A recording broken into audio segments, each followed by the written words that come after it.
you and I have unfinished business. Oh? And what's so stinking about it? The moment of heart rate feeling, spirit is salty. I think this just might be my masterpiece.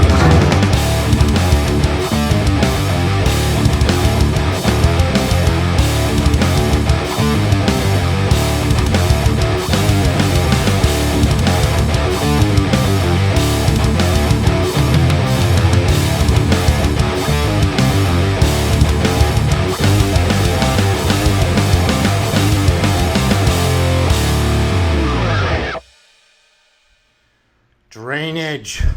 Drain it, Eli. You boy. Drain dry. I'm so sorry here. If you have a milkshake, and I have a milkshake, and I have a straw, there it is. That's a straw. You see? You watching? And my straw stretches all the way across the room and starts to drink your milkshake. I drank your milkshake. I drink it up. I'll take Daniel Day-Lewis and There Will Be Blood for $1,000, Justin. And you are a grand prize winner. Welcome to Average Joe's Movie Clubcast, episode 15, and bombastic fashion. We've been on hiatus, but we are back. I'm Justin. And I am Joey. And on this episode, we'll explore middle America life as a young rebel looking to step out of the shadow of his older brother. We'll explore their lives and director Francis Ford Coppola's Rumblefish. Plus, may the Force be with us as we tackle Rian Johnson's polarizing Star Wars sequel, The Last Jedi. And just a heads up, we do discuss our full thoughts on film, so if you've not seen a movie, just skip forward so you don't get any spoilers. And if you want to be a part of the club, make sure to hit subscribe, leave us a comment on whatever your podcasting apparatus is. We'd love to hear from you. And we have a special guest with us, Joey. A long time in the making. I would like to introduce our first special guest, Mr. Ben Higgins, to the Average Joe's Movie Clubcast. Welcome, Ben. Thanks for having me, gentlemen. All right, Ben. So I guess I should tee this up. So do you know what the two of you have in common with me, by chance? Do I? We're part of the same fraternity. Yep, you guys were both my little brothers. Little brothers. Yeah, yes, little brothers in the fraternity we were a part of at Winthrop. So I rushed both of you guys pretty hard, and you guys came in, and we had some good times up there at Rock Hill, South Carolina. Campbell? I feel like he should be mentioned if the two of us, if that's being noted as well.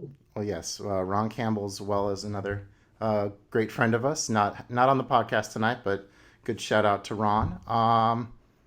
But yeah, so we've all been kind of good friends ever since then. It's been over a decade since I guess we were, having good times in Rock Hill. But so tell us about your love of movies, Ben. Oh gosh, I've loved movies from an early age. I can remember at a theater that no longer exists in Columbia, Jefferson Square, going to see The Wizard of Oz on the big screen. It was just a fabulous, fabulous experience. And just always enjoyed the fun action movies, particularly those of the 1980s. And my wife's really into old movies, and you've introduced me to a lot of other great ones. And now I kind of do this fun side gig making movies for free with this small independent film company in Myrtle Beach that I thought I'd plug. Yeah, tell us more about that. You do some acting, and you also do production work? I do acting and production work. I'm kind of the grunt at who the bigwigs just kind of call on, usually to do something a little bit silly, although maybe they'll give me more dramatic work. I've also run Slate. I've done a little bit with sound, just whatever I'm called upon to do. Just try to be a team player. And if you're interested in learning more about us, Coastal Independent Films LLC. We're very easy to find on Facebook, not as easy to find on the rest of the internet, but do give it a try all the same. Yeah, I think what's the zombie movie you guys have on YouTube? Oh, yes, of course. Thirst of the Dead, where I have a cameo. And I actually have a much larger role in a film that came out near the holidays called Mime Over Magic. Even though I'm a supporting player, I guess you could say I have a title role as I portray Ben the Mime in that. Oh, look forward to checking that out. It's a talking mime. It's a funny little bit. At least we think it's funny. Oh man, what's Joey? What have you been up to? Working, man, working, and I did get out the that big unboxing video. I don't know if you got to see it that I put out with the. They gave you. It's kind of a loot crate kind of concept. Yeah, it was the 50 random movies that I got from the Second and Charles up in Charlotte. I got a friend of mine who lives in Charlotte, another one that lives in Fort Mill. So up in that Rock Hill area we were just talking about. So that was fun, but really, really honestly working, which was part of that long hiatus. Retail and Christmas doesn't really leave time for too much of anything else, but I have gotten some movies in. I did, of course, I got lucky and got to see Rise of Skywalker on opening night. So that was good, and I've gotten a few new movies in since then. So a little special delivery this week. I did get that special delivery from you. I do appreciate that very much. I did make a short video of that, but it didn't turn out super well, so I didn't upload it. But Justin here, being a very nice guy that he is, got me Akira Kurosawa's. I'm probably gonna butcher this, but Kagemusha. Yep, Kagemusha. Kagemusha on which Criterion. I think was actually produced by Coppola, if I'm not mistaken. So a little connection in the night. Coppola, I believe it was Coppola and George Lucas, possibly Lucas. also Steven Spielberg. Lucas. Yeah, it's crazy how Kurosawa had trouble getting funding later in his life, and like some of the big American filmmakers helped him make that. Yeah, I mean, then that like started his run back towards Ran. So run into Ran. Yep. I'm a master word player. There you go. So yeah, Happy New Year, guys. It's 2020. Can't believe it. The show, we're sprinting towards a year. I forget exactly when we got started, sometime in the spring. So we're coming. It's taken a long time to get through season 1, but we're getting there. Like I said, we've been on a little bit of a hiatus, some scheduling things. But yeah, we're back and ready to do this thing. It's kind of the battle of bandwidth around my place now, between like streaming movies, and all my kids got Kindle Fire tablets. So you can just imagine, like, between my wife's phone and 3 different tablets all like on my internet all at the same time, it makes streaming a little spotty for some time. So I'm like constantly running around to the computers and shutting off internet here and there in order to have as much bandwidth as possible for streaming stuff. So sounds like it's time to get some fiber or a second internet setup. I wanted to boost our internet speed, but it would I could keep our like Comcast price at the same and then get a better speed, but we'd lose like 50 channels. And my wife was just like, no, we are not losing those channels. I'm like, we don't watch them. We should probably cut the cord. But she's a traditionalist and wants no part of that. I mean, how many streaming services do you have? Like, I have the Criterion channel, I have Netflix, I have Disney Plus, which I should call. Apparently you can get Disney Plus like free through Verizon, so I need to like hook that up before I continue paying for it. I did see the first episode of The Mandalorian, which was pretty great, so I should probably continue watching that. Oh man, yes, you should. But yeah, like we don't have cable because we have Netflix, Amazon Prime, Hulu, D Plus. Oh yeah, we have got the D Plus, Hulu, ESPN Plus combo.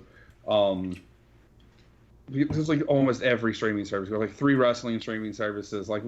There's no point. Like there's no point in paying for cable. Like Yeah, So- and I can't remember the last time I sat down, like besides sports, like actually sat down to like my tube and like flick through the channels to find something to watch. If I want to watch something, I'm gonna probably like scroll through like my YouTube subscriptions. Yeah, You guys that's still what we have do, too. do you have cable, Ben? Yeah, limited variety. My wife has no problem with dropping channels, so we have a limited number, and we've also got Roku with Netflix on it. Oh, nice. And then football season, that's in peak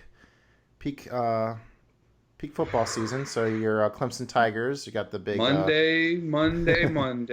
Tigers v. Tigers. Death Valley versus Death Valley. all in New Orleans, right? Yeah, those faux Tigers down there always seem to play for the Natty when it's at their home state. So And then my Vikings had some good luck in that stadium. So excited to see if the luck continues for Kirk Cousin and the Vikings as they take on San Francisco. So fingers crossed with that one. I know by the time this podcast is posted, that game might be going on, but oh well. That's what we're all about. And then for Christmas, I'm now a proud owner of a chainsaw.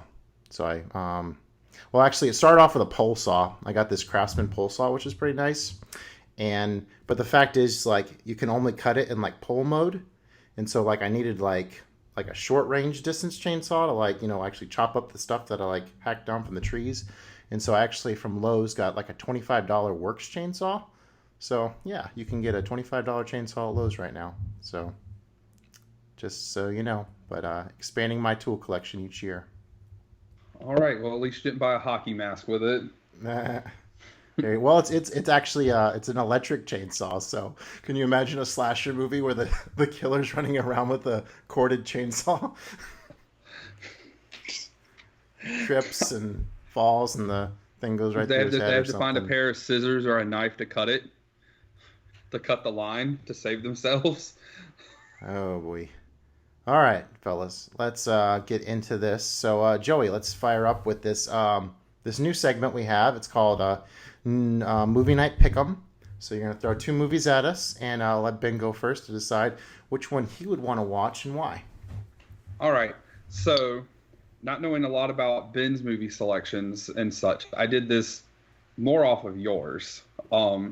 So would you gentlemen rather watch A Clockwork Orange or Ran? Oh, Ran all the way. Fascinating Kurosawa. Have you seen Rand before, Ben? Honestly, I can't remember. I do know I've seen Cage Musha. I'm Okay. butchering the pronunciation. Also, Okay. Seven Samurai. Probably saw Ran. Now, was Ran the King Lear remake? Yes. Adaptation, Okay. yeah. Adaptation, yes. Ran all the way. I've seen Clockwork Orange. I may even have seen it with you, Justin, at one point. And, Yeah, we had a good movie buddy in at Winthrop. His name was Zimmerman, or Zimmer. Yeah, Matt Zimmerman. Yep, Also and- another good one, Ryan Jenkins, who I actually roomed with. And yeah, he hadn't seen Clockwork Orange, and he was a big Kubrick fan. So I sat him and you down. I think one time, and we all watched that. Had a good time checking out some Kubrick. That's a hard question, Joey, because I think I've seen Clockwork and Ran. I've seen Ran like 3 times in the last 2 years, and I've seen Clockwork twice in the last 2 years. So oh boy, I guess I would just have to go Clockwork just because it's the last. It's been longer since I've seen that one. It's been about a year since I've seen Clockwork, but I mean, I was just tickled to death last time I watched Ran. I enjoyed it so much. So, just proximity, it would have to be Clockwork, and that's one of my favorite movies. So, And I knew that was like one of your all-time favorites, but when you challenged me to watch Ran not that long ago, or a couple months ago now, and we went through that, and we both just loved that movie, and you, much like me, put Ran over Seven Samurai, and most people put Seven Samurai as Kurosawa's magnus opus, and me and you both were like, nah, we both like Rand more. I was like, all right, I'm a hit him and see what he says. I kind of wanted to, because that's what I was kind of trying to come up with. Because I was like, do I hit him with, like Kubrick versus Tarantino, or Kurosawa versus Tarantino? That's kind of what I was thinking about when you were like, don't put too much thought into it. It was like, nah, I got to come up with something like for the first time we're rolling this out. And so would you go with Rand? I mean, it's been not long since you've seen it. Oh yeah, no, I have no desire to watch Clockwork Orange again. That being said, when I watched Clockwork, I put it at like a 5-star movie, but I mean, obviously the ability to discern what is good versus what I like, and I probably should watch it again, but I have no desire to watch it. Like if it's just purely this is what I want to watch for entertainment, I would watch Ran 100 times out of 100 times over Clockwork. Yep, and that's another factor that could definitely go into that, is if you're looking to be entertained or more looking for like a classic. I don't know. It's just such different movies. I mean, Rand's such an awesome war epic, where Clockwork is just this interesting character study. But anyways. All right. So in lieu of going through our recent watches with our good, the bad, and the ugly section, since we have gone into a new year, we have decided to go through our top new watches of 2019. So these are movies that we saw for the first time in 2019, ranked, and we'll let our guest Ben kick us off with any honorable mentions or his number 5. Okay. My number 5, and all 5 are quite high, really solid movies. I'd have to go with Avengers Endgame as my number 5. Awesome. Great comic book movie, fun time, fitting conclusion to the Avengers saga. I could definitely add that as an honorable mention. I had a great time watching that on opening night. I remember being the sole person to clap whenever we got the classic I Am Iron Man at the end. Yeah. Anything? I mean, we've gone in quite a bit of detail about Endgame on this show. Joey, any more nuggets to throw at that one? I mean, I think that was the first one where we realized we had to start doing special episodes, because we threw that in one, and it pushed our runtime on the Persona episode like through the stratosphere, because we spent 2 hours. We spent a lot of time talking about Endgame. So that's a really, really good movie. It's a fitting conclusion, and it was really hard going from that to go watch Far From Home and afterwards. So all right, Joey, any honorable mentions or your number 5? All right, so I'll do a couple of honorable mentions real quick. My honorable mention, I had if we had done a top 10, would have been number 8 was Rand, since we just talked about that. Okay. And then another movie we talked about, and another cast, it wasn't even the main movie, but it was on our Disobedience one that we talked about, isn't just in comparison, was Blue. Blue is the warmest color. It was just outside of my top 5 at number 6. And then my number 5, and this is going to sound very, very familiar, was Avengers Endgame. Oh, there you go. 2 for 2. Yes, because I do have on my letterbox, I have, as I go throughout the year, I just rank them. So I have a 1 through 166 list already. So this was easy. I didn't even have to do anything. This was just sitting here ready to go. So yes, same thing like Ben said, fitting conclusion, lots of big spots, lots of story closure, set up for that next phase. And buddy, am I ready for May for my Black Widow movie? Yeah. Very cool. All right. So, I went about making this list because I don't actually rank these throughout the year. So I just kind of did this today. And what I basically did was I just went through my diary on Letterboxd and looked through all my 5-star movies and came up with about 8, but I narrowed that down to 6. Room with Brie Larson. What a powerful movie experience. Man, that I was just in tears and just totally captivated by how that captured the essence of a child in captivity, not knowing what the outside world is. Awesome movie. Honorable mention to Room. And then my number 5, another epic I saw last year. I caught the new Criterion disc of War and Peace. This sucker is, I think, 5 or 6 hours. It's broken up into like 4 different parts. I mean, this was made in like Soviet era Russia, and this was in like a period of time where like the Soviets are like, okay, the US, you did your version of War and Peace, now we're gonna do our version of War and Peace. It's gonna be bigger than better than you can ever imagine, and it really is. I definitely recommend checking out War and Peace. One of the most amazing, like I guess revolution. I mean, it's the War of 1812, but I would like compare it to like Revolutionary War movies with like the troop formations and stuff. And there's some like amazing aerials, and the amount of extras that went into this. Hard recommendation on War and Peace if you get a chance. So that's my number 5. Back to Ben for 4. The Witch. I had not seen it before this year. Needed a solid horror movie in my life, and it's always good to see movies with my wife, and that was fun. Did she enjoy it? Yeah, she enjoyed it. Very creepy, very bizarre, but ton of fun.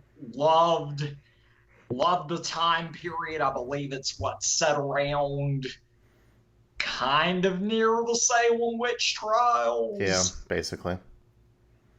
Oh gosh, that's it's Robert Eggers. Film? Yes. Okay. Oh yeah, and of course, really where Anna, I'm butchering her name now, but what is it? Anna Taylor-Joy. Yeah. Kind of came to prominence. Of course, she did a great job in Split. And just really enjoyed her role, the creepiness of it all. Yeah, that was a great one. I remember, like, I always thought my sister was a horror movie fan, and so I sat down to watch Hereditary with her, and she's like, "Oh, I can't stand this. This is so depressing. This is just like that movie, The Witch." And I love Hereditary, so she compared that to The Witch, and so I watched The Witch right away, and I had a blast watching it. I love real creepy, mood-setting movies like that, and Robert Eggers really has a way with his old-fashioned accents in his movie. I'm not sure if you guys have seen Lighthouse yet, but that is definitely the case for Lighthouse. I'm going to probably watch that with subtitles next time I check it out. No, the Witch was one that slipped through the cracks in our big Halloween run or October run this past year. So it's if I don't watch it before Halloween or before October for 2020, it'll be in there for this coming year for sure. Right on. Your number 4, Mr. Porter? My number 4 is The Night Comes For Us. Basically the raid 2.5, 2.75, if you will, has a lot of the same people. Mm-hmm. I don't know if it was in theaters. I never heard of it till I caught it on Netflix, but it high crazy octane action like, you know, the Raid Redemption and the Raid 2 brought us. Just crazy fights, crazy action, and just that's what it was about. It was I mean, you know how much I like the Raid. I challenged you to Raid Redemption last year. So yeah, no, that's my number 4, man. It was fantastic. And if you haven't seen it and you like that kind of stuff, I highly suggest you go on and checking that out. Nice. Anything about the Raid before we move on, Ben? Oh gosh, I don't think I've seen it. Okay. Oh man, if you've never seen the Raid Redemption, dude, that's some high quality martial arts action shenanigans. Yeah, it's a good time. All right. My number 4, I had to put this on my list just because it was such an ordeal to actually watch it. This is, and I've already talked about this on the show, but I watched Shoah, which is a 9.5 hour Holocaust documentary, which is, I mean, I split it up into I watched it an hour at a time, so it took me a whole week. But yeah, I don't normally rate documentaries, but I instantly gave that 5 stars.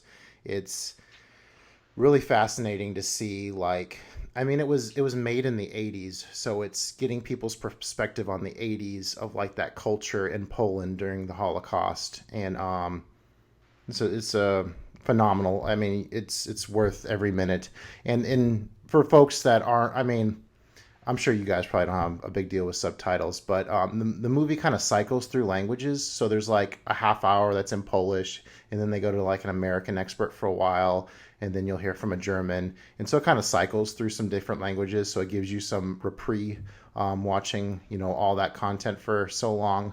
But yeah, Shoah, one of the most important films ever made.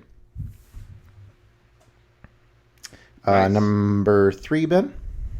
I'm going to go with an early American Hitchcock Foreign Correspondent. Okay. I have some family members who were print journalists for many years. I thought it had some fabulous special effects for the day, and I really thought it was a great rallying cry to the Americans to pay attention about what was happening in Europe. Yeah, and I actually recommended that to Ben. That was like our first, over the summer, me and Ben kind of got started on our own mini movie club where we were recommending movies back and forth. And he had said I should think of some early Hitchcock, and that was one of the ones that came to mind. So yeah, it's a solid one.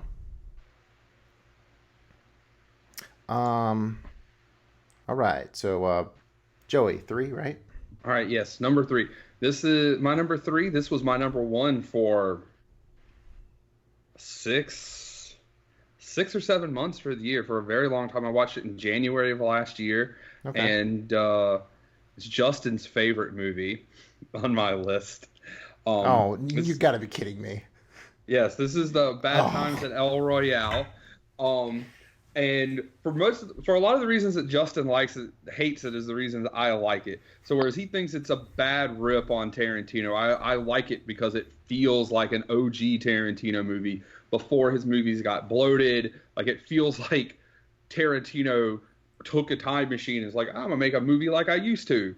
And like Jeff Bridges, you got Jeff Bridges running around, John Hamm running around doing crazy stuff. You got Thor in there looking like he's chiseled out of rock. Dude, movies. I think the movie's great. Justin disagrees, but check it out, find out for yourself. I think it's really good. Clearly, I'm rating it at number 3 out of 166 movies that I watched last year. New movies.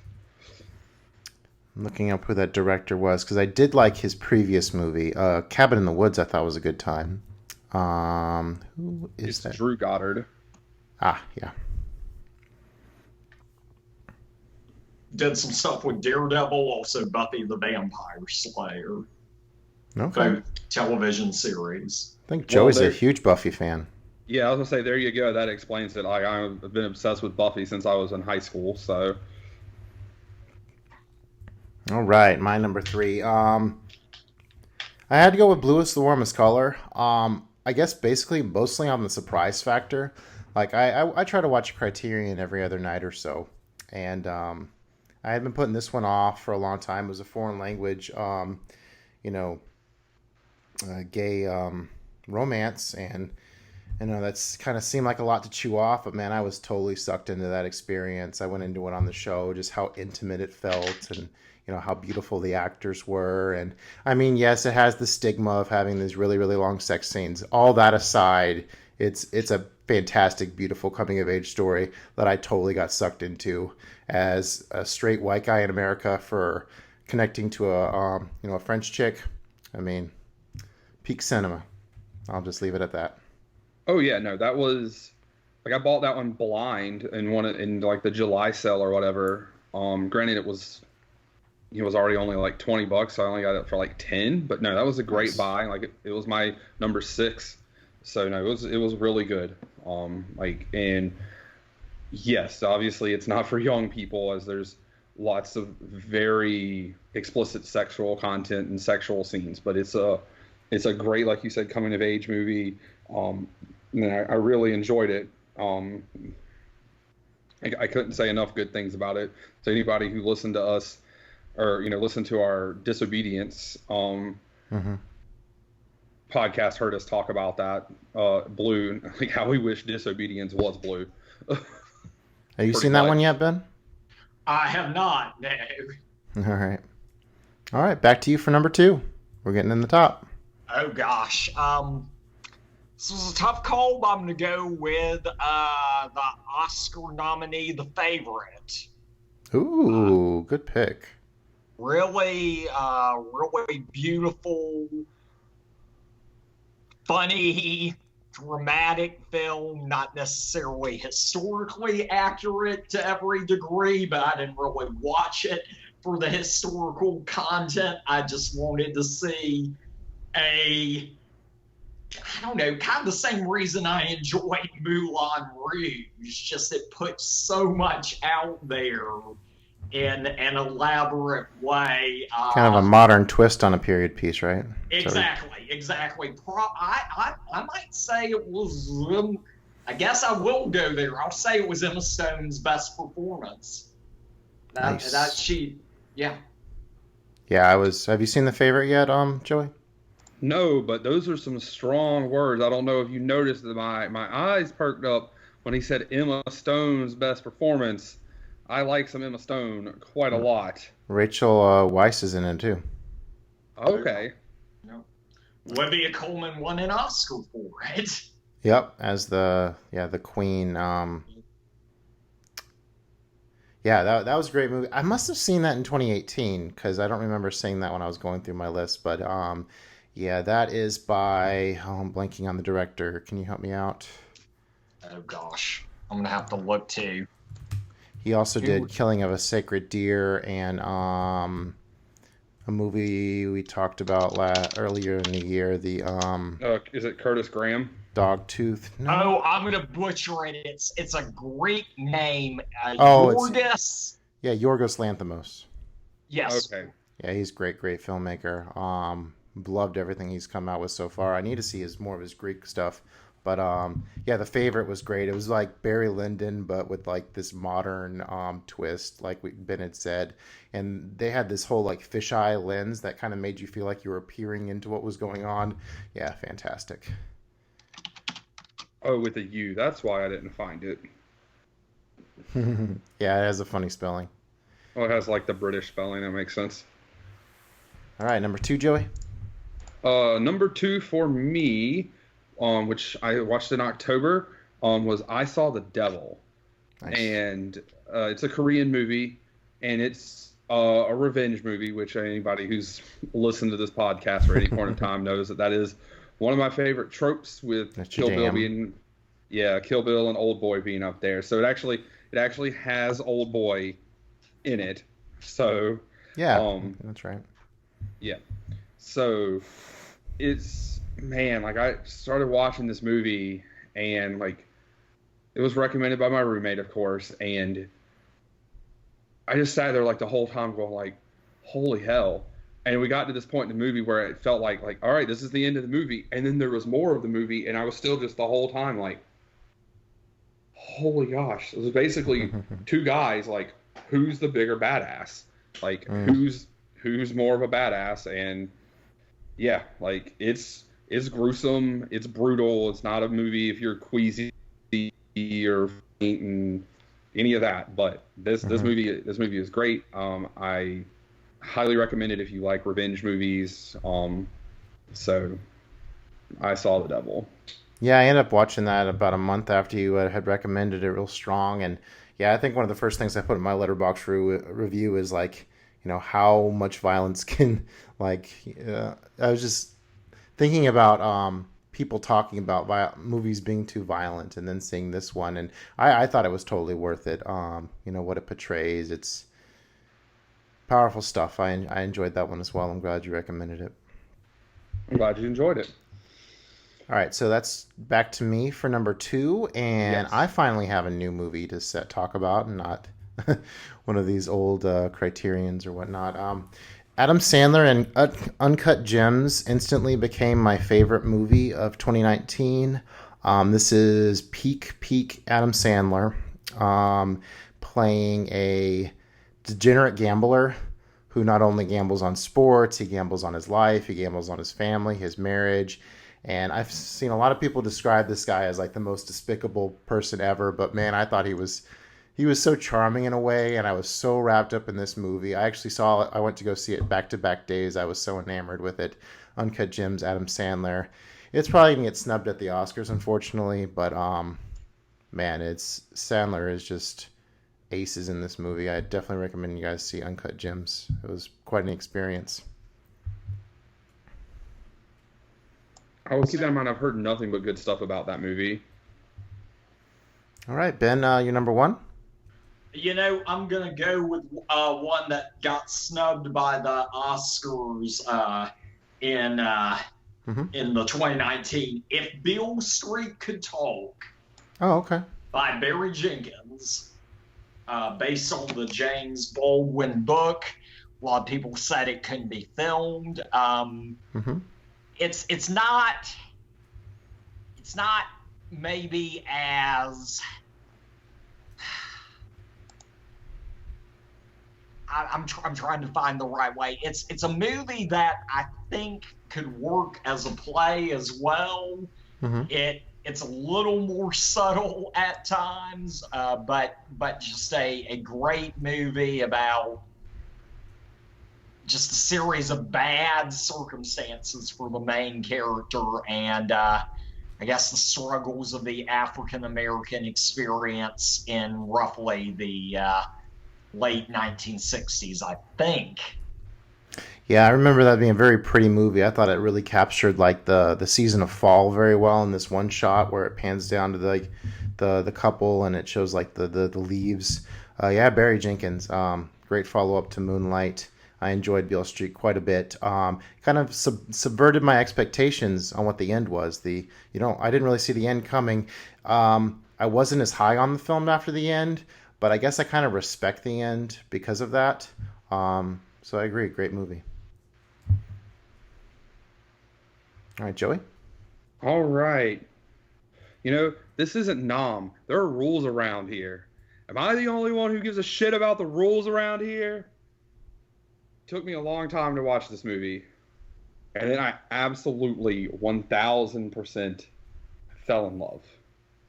If anybody hasn't figured it out, it's The Big of Lebowski. Number one. Okay. Number one. I might have butchered that quote a little bit. I was doing it off of memory. I didn't look it back up, but no, nice touch.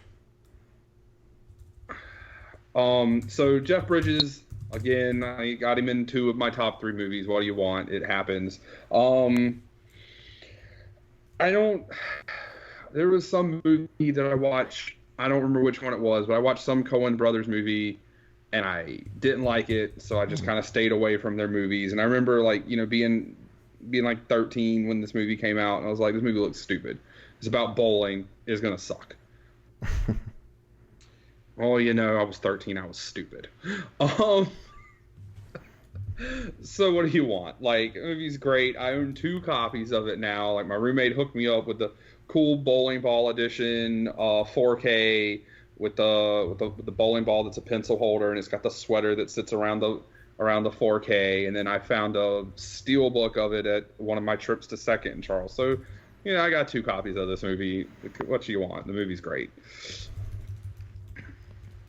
Ben, I'm thinking you speak pretty highly of this one. Yeah, I saw it. I don't think I saw it with you, but I saw it at one point. If I saw it with you, I saw it again. No, I don't think we saw it together. I saw it pretty late. I saw it in college based on some recommendations. I'm not as high on the film, so I'll let you go first if you're high on this one. Funny. Great Jeff Bridges. I always like it when Sam Elliott is used well. Oh gosh, always like it when John Goodman is used well. It's been a lot of years since I've seen it. Oh man, so quotable. But it is very quotable. And, you're out of your element, Donnie. Golly, I'm trying to think of where it ranks. It ranks pretty high in my Coen Brothers movies, with Fargo being up top. Yeah, it would be mid-range Coen for me. It's just something about the meandering nature at the end of that movie that really loses me. It's so darn quotable, and the dude's awesome, but I guess I'm getting more respect for these like neo-noir films where it's all about like the crazy journey and not really the payoff. And we definitely explored that when we talked about The Long Goodbye from Altman a couple episodes ago, Joey. And I guess you obviously like the dude better than who's is it it's Marlowe is the main detective in those noir films. Ben, do you know? Are you on? I believe so. Yeah. Okay. All right. Now to my number one, and since Joey inspired me to go quote, I have to go quote. I'm a quote guy, and I'll say I'm a man. Well, nobody's perfect, and this is a movie that was part of me and Ben's movie club that we formed. Some Like It Hot. So I had heard Marilyn Monroe was like a goddess, but I didn't really understand that until I saw Some Like It Hot. What a charming movie from Billy Wilder. It's one of the many classic films I saw from him last year. I saw The Apartment, I saw Sunset Boulevard, and I saw Some Like It Hot.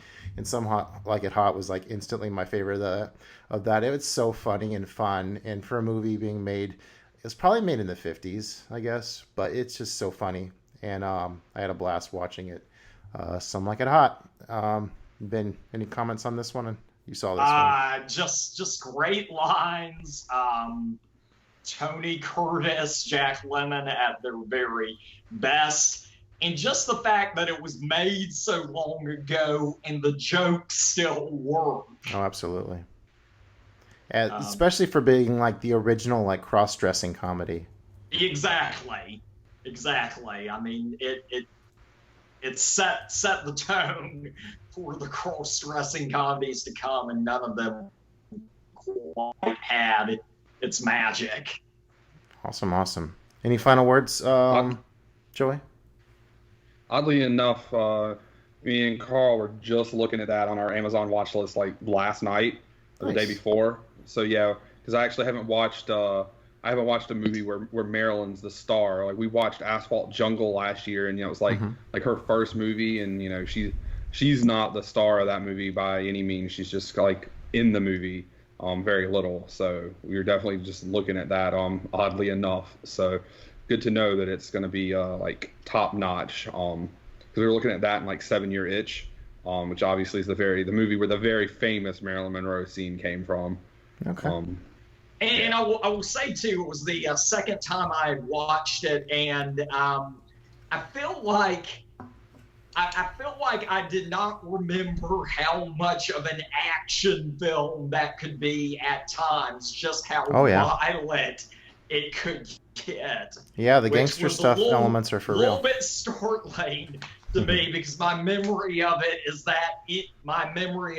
watching it as maybe a 10-year-old was the Marilyn Monroe patty cake type stuff and the nobody's perfect line, and I like edited out the violence. Oh. Yeah, it definitely adds some great stakes for why those guys need to get out of Dodge and dress up like ladies. And now I have a better context of the St. Valentine's Day Massacre as well. Being a little bit. Well, I'm glad we talked about all those great movies, and we have some more to come up after this quick break. We'll see you in a second.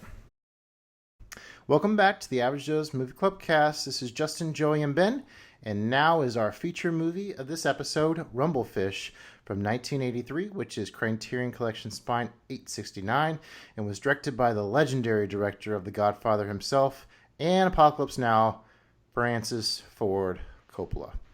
Haven't seen enough movies from him. Probably should. What led this to coming on your movie club list, Joey? Well, pretty much what you just said. I wanted to see more movies by Coppola, because he's directed The Godfather. He's super acclaimed, and then you read the cast list and you're like, holy hell! And I read the description, and seemed pretty dope. So that's pretty much what led me to putting it on there. All right, here's a little synopsis from Wikipedia. The film centers on the relationship between a character called Motorcycle Boy, played by Mickey Rourke, which, compared to what he looks like in The Wrestler and like Iron Man 2, Mickey Rourke I guess he hasn't aged well because he looks like a totally different person. He's had facial reconstructive surgery from being a boxer. Oh, did not know that. That is a great factoid.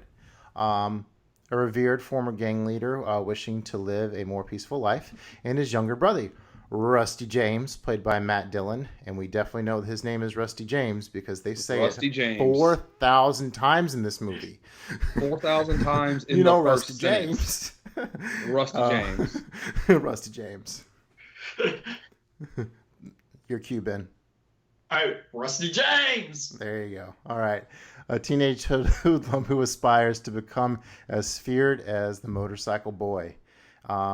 It's important to note that Coppola was writing the screenplay for this movie while shooting The Outsiders. Which, did you guys read that in school? I did not. I'm familiar with it. I may have read some of it in school. Okay, I read that one in middle school. I thought it's basically like your traditional greaser story. I'll get more into it in a few minutes, but They also still has a read it in fantastic. middle school. Okay. I'm sorry.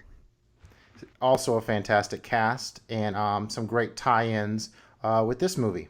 So, all right, where do we start? So, Joey, why don't since this was on your pick, you want to go into some of your first impressions? All right. So the first thing that struck me was when they ran like Universal or the name of the movie production company across it, that it was black and white. And being a movie in the 80s, you don't expect that. So that was the first thing that just threw me off. Or didn't throw me off, but just the first thing that I noticed, obviously. We were like, yo, this is in black and white. And which, you find out later why it's in black and white. They did that for a reason. But I kept... Meaning the fish? Well, the fish popping against the color in the black and white, but okay. So like the whole time you think Matt Dillon, so Rusty James. Yes. Like he's portrayed as the main character, but really like Motorcycle Boy is the main character because he's colorblind, and this whole thing is through his world. Like this is his whole world. Like that's why it's in black and white. No, like that was what I took away. He's colorblind. This is new to me. They meant they do. Huh? I did not. I've seen it twice now. I did not pick up on that at all. So that's. Yeah, they mentioned that. Also, it's in the Wikipedia. Should have dwelled more down to that. Yes.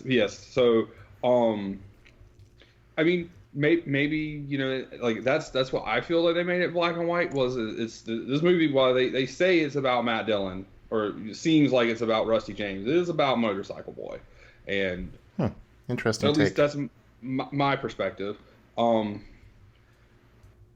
I would have liked there to have been some more rumbles. Like there's really the one. For the movie to have been fairly short, 90 minutes is pretty short for a movie. Like I felt like it was never going to end.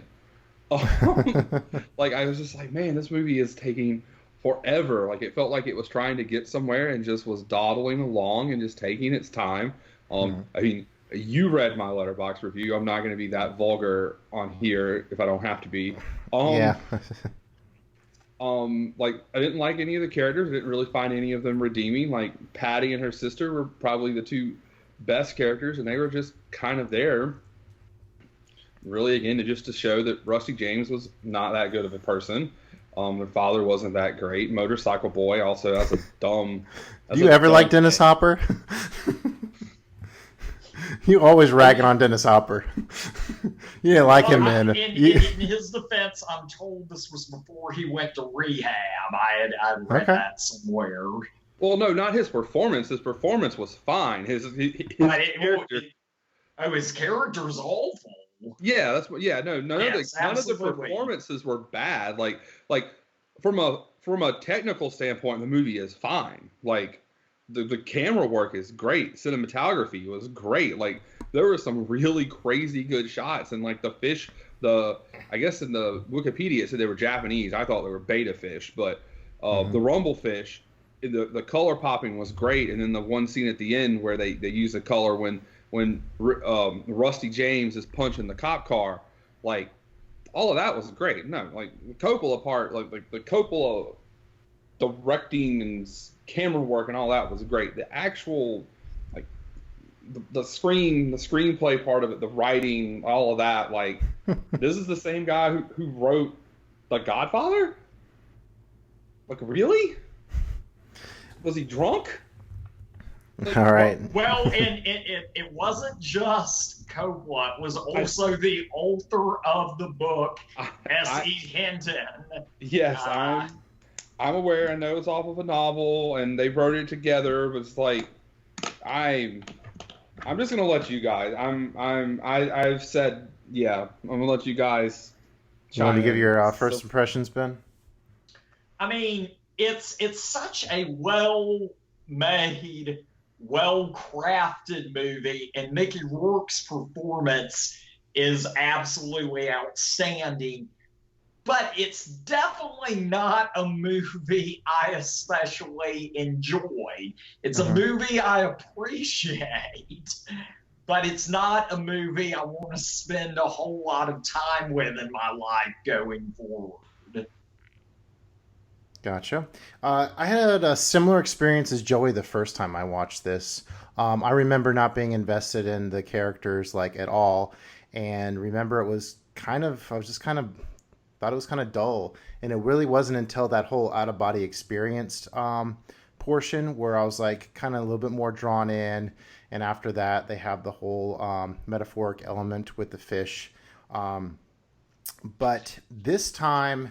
Like what really drew me into it this time is like, so the first time I said, like I didn't really catch on to the stylistic stuff until the latter portion of the film, but really the whole movie is really dripping with Coppola's style because you have all these like long shots of like the clouds, and you had this really strange xylophone music and some really strange camera shots. I remember in particular when Rusty James was getting with the girl. There's like this overhead, like kind of floaty shot. So man, this thing is just dripping with all this like extra style. And I really didn't appreciate so I did a little research. So when would you say do you know what year this movie takes place, Joey or Ben?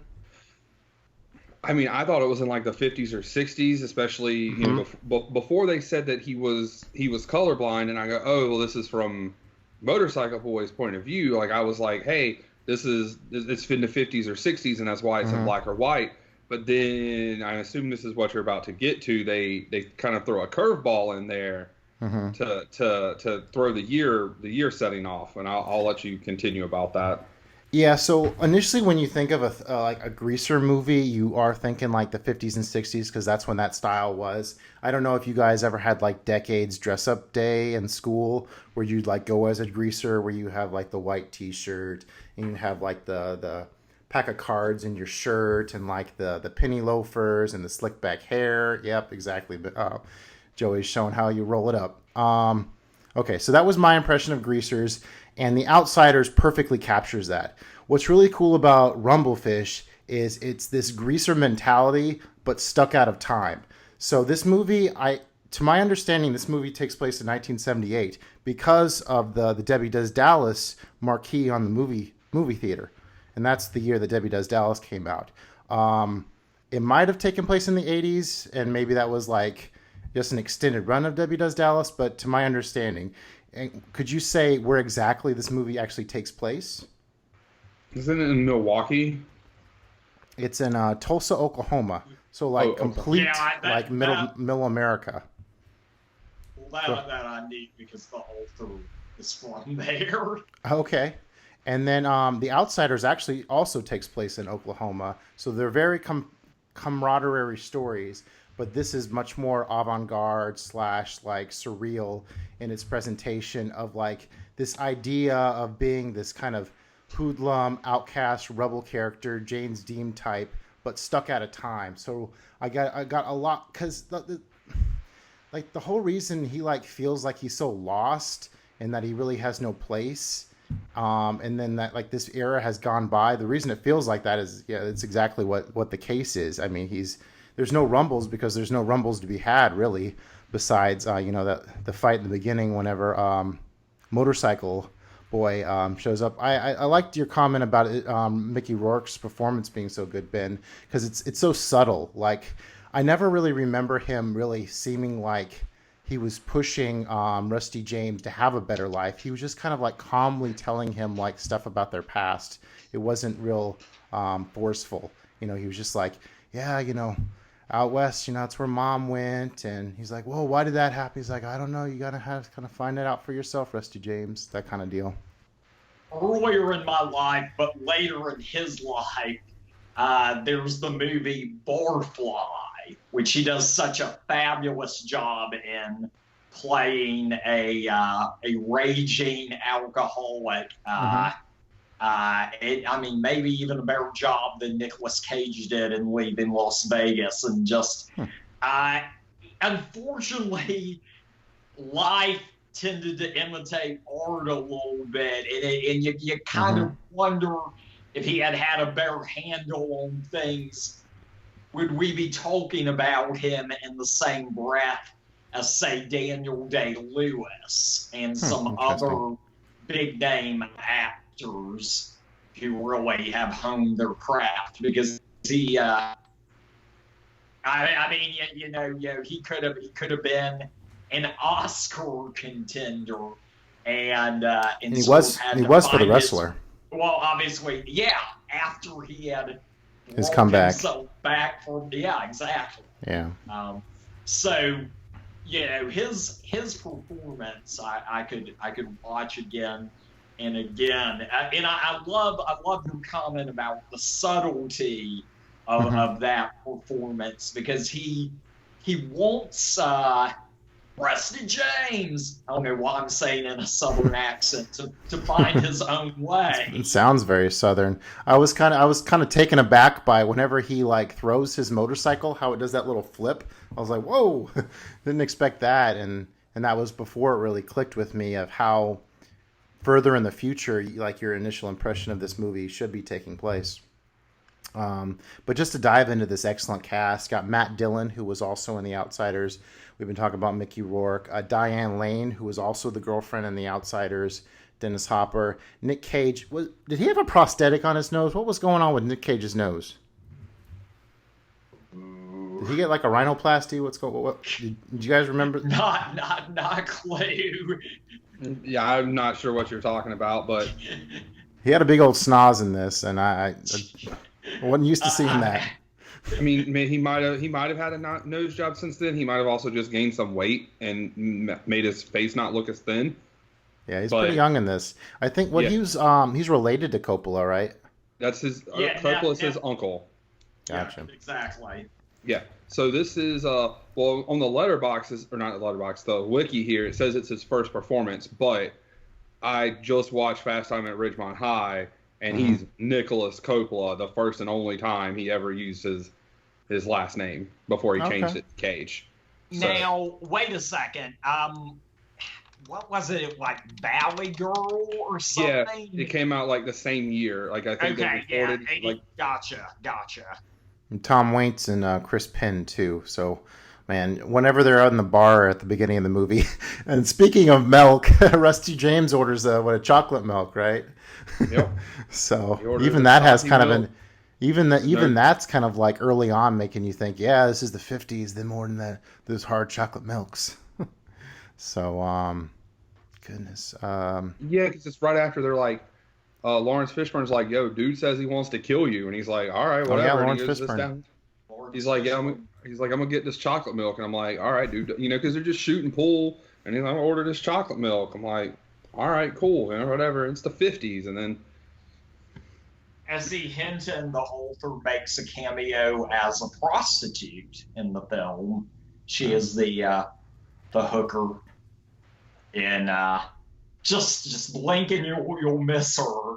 But a nice little shout out to her there. There you go.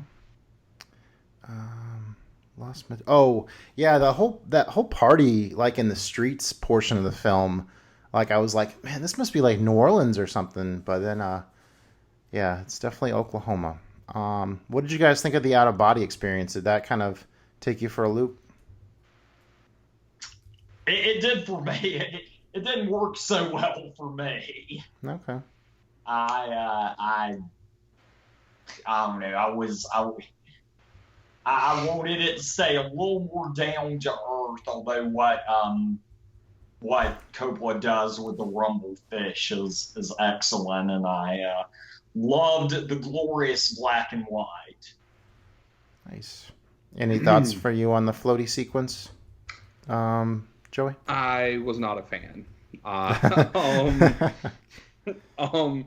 Needless to say, it was. I wish I could remember what I said while watching that. Yeah, no, I was. WTF. I made a reference to something else, and I don't remember what it was now in the moment. But yeah, no, it was definitely. But it wasn't it was not the wildest thing. What the hell's up with the sewers, man? The sewers are on fire like the whole movie.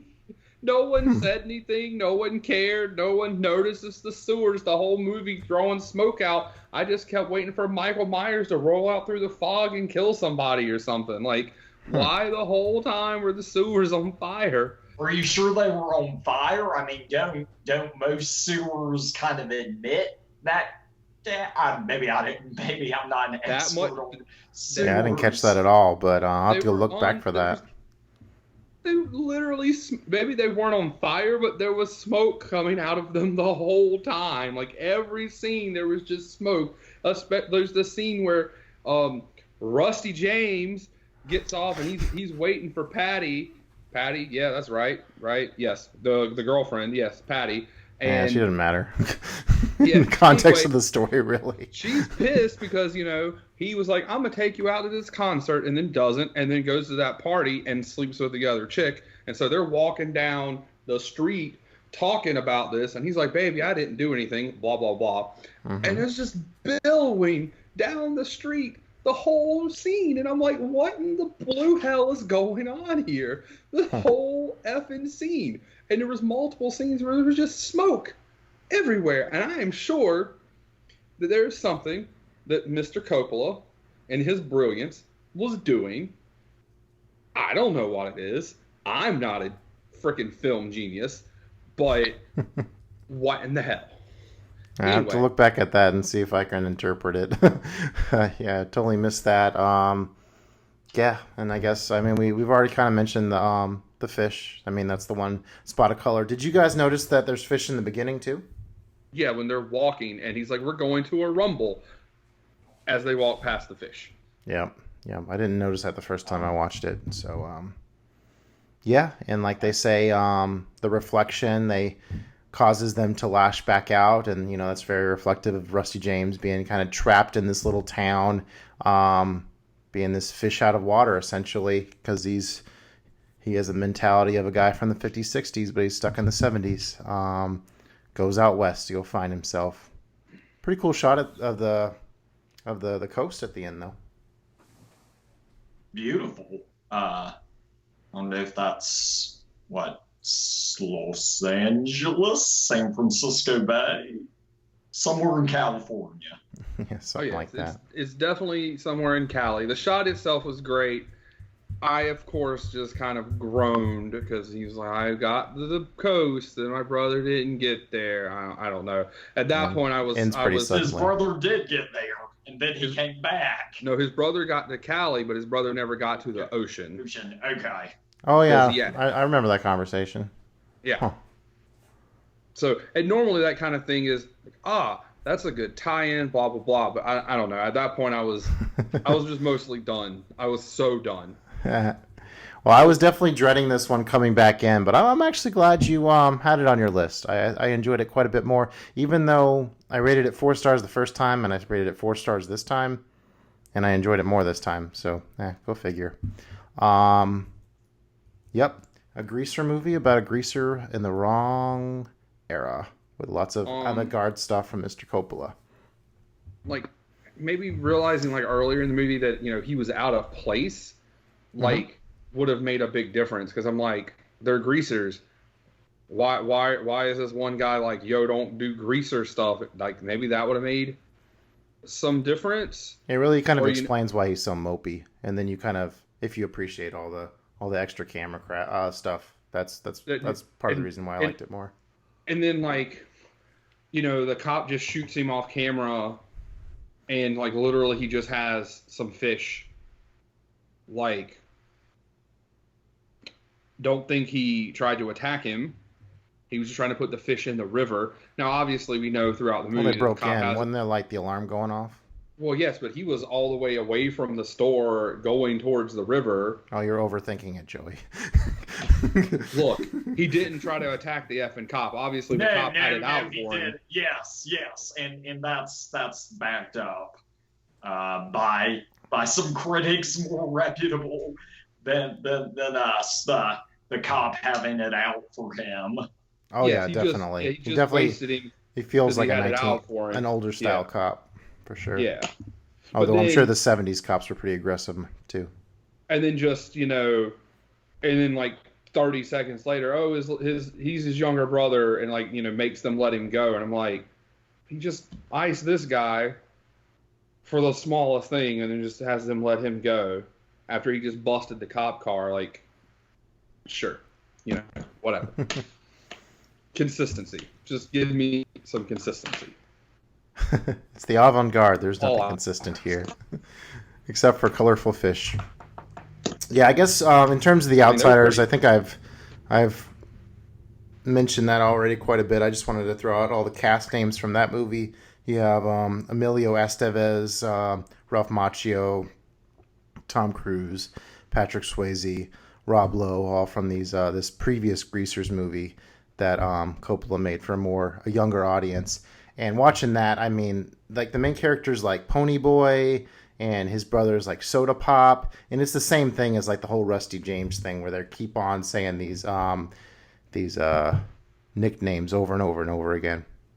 So yeah, there's Rumblefish for you. But now we're going to talk about something a little bit more sci-fi. Joey's challenge movie. Fantasy. We're going to move into fantasy, adventure, sci-fi, all the above, Star Wars, where Joey wanted to challenge us to check out the second movie in the Disney Star Wars sequels franchise, The Last Jedi. What's it all about, Joey? All right, Star Wars The Last Jedi is a 2017 American epic space opera film written and directed by Rian Johnson. You said it's the second installment in the Star Wars sequel trilogy. It followed The Force Awakens, and it's the 8th episode of the 9-part Skywalker saga. It follows Rey as she receives Jedi training from Luke Skywalker in hopes of turning the tide for the Resistance in the fight against Kylo Ren and the First Order, while General Leia Organa, Finn, and Poe Dameron attempt to escape a First Order attack on the dwindling Resistance fleet. And there you go. All right, Ben. How many times have you seen Last Jedi, Ben? This was the second time. Okay. And has your impression changed at all? Oh, absolutely. It's gotten much stronger. Much more positive. Although some of the weaknesses I saw in it the first time obviously haven't disappeared because it's the same movie. But yeah, it feels more like a cohesive part of the story. And, you know, watching it with my good buddy Paul Inman, who's a much larger Star Wars fan than I am, I noticed a whole lot more. And I've just really come to appreciate how this film upends the mythology of Star Wars a little bit in a good way, maybe more than a little bit. I actually think it's the best of the Disney Star Wars films, not counting Rogue One, which I think is actually the best. Interesting. Of the ones that have come out. I would actually put Last Jedi in my whole. It's no surprise if you looked at my Letterboxd ranking of my Star Wars movies. After this watch, I put Last Jedi right up under Empire Strikes Back for like my all-time favorite Star Wars movies. Maybe it's a good idea to maybe we should all go through our list of like some of the silly stuff in this movie and get all that out of the way before we talk about some of the awesomeness. Joey, want to tee us off on that, or? Okay, so I'm gonna go in also on this. This is in my opinion, this also the second best numbered Star Wars movie behind Empire Strikes Back. Nice. I also think Rogue One is the best Disney Star Wars movie. Okay. And I think that in the prequel or the sequel trilogy, that Star Wars: The Last Jedi is the best, and it's not even remotely close. So there are some things that are silly a little bit. Like maybe like they don't need to necessarily do like some of the racing stuff, but they use some of that stuff to set up some other stuff later. I think I'll nominate spacewalking Leia for the silliest moment of the movie. Oh, you mean her using the Force to save herself? I guess. Is that what you mean by spacewalking? It's out of place as hell. Oh, you mean the daughter of one of the most powerful Force users of all time using the Force in a high stress situation to save herself? Okay, Gotta go with Joey Porter here, Justin. That was, I had no problem with that. I just think it looked. I don't have a problem with Leia being able to do that, but it looks silly. Now, I will say that seeing as they had already filmed a lot of the movie and then she passed, that could have been a good time to, if they wanted to. Now, granted, I know Disney has time, and they wanted the movie to come out at a certain time, and going and re-editing a good chunk of the movie and then a good chunk of Rise of Skywalker also as well. To that would have been a good time. Like if you were like, hey, we can write her out here and change some stuff, and that would have changed a lot. But I feel that would have been a time that, if they would have had the time to do it, would have been the place to do it. Because even though I knew she didn't die, because they said she didn't, that happened. I was like, oh shit, is she going to die here? But yeah. I think I had the same feeling the first time. And to put my statement into context, first of all, like me as a Star Wars fan, like I'll nitpick these movies a little bit, but no nitpick that I'll ever get will actually make me dislike it because of a nitpick. It's just, I'm just pointing out little things.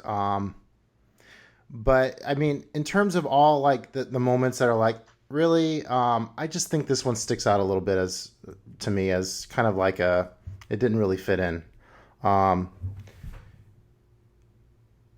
Did you guys have any other nominees for stuff that doesn't work? I mean, I realized it was setting up his cunning plan, supposedly, but the cold waiting sequence near the beginning. Oh, the comic relief is great. I found that a little irritating. Oh, okay. But I was told, oh well, this set up Poe Dameron's great plan, which I suppose is true, but it just kind of took me out of the moment. I wanted them to play it a little straight at the beginning. Okay, well, I'll take your Poe doing call waiting joke and raise you a Finn walking through the hallways in a leaky jacket. Which, hey, that one worked for me. Okay. And I learned from my Star Wars calendar today that leaky jacket is called a Bacta suit. So I don't want to read the whole calendar, but or the whole entry, but I'm gonna quote it here. The Bacta suit, when used when a full Bacta tank is unavailable, circulates Bacta fluid to a patient's damaged areas. The gelatinous substance is known to regrow tissue and heal concussions, among other afflictions. That was humor that I pulled, and plus it happened to my favorite character of the new trilogy, Ben, who I think has been underutilized in some respect. And despite a few of the problems I had with Rise of Skywalker, I do feel like In certain respects, they gave Finn.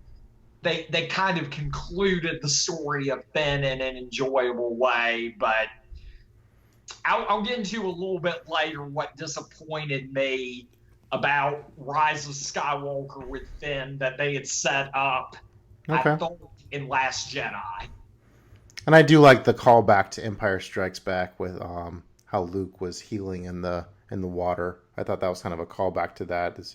But just a little comic relief moment that, I could have done without.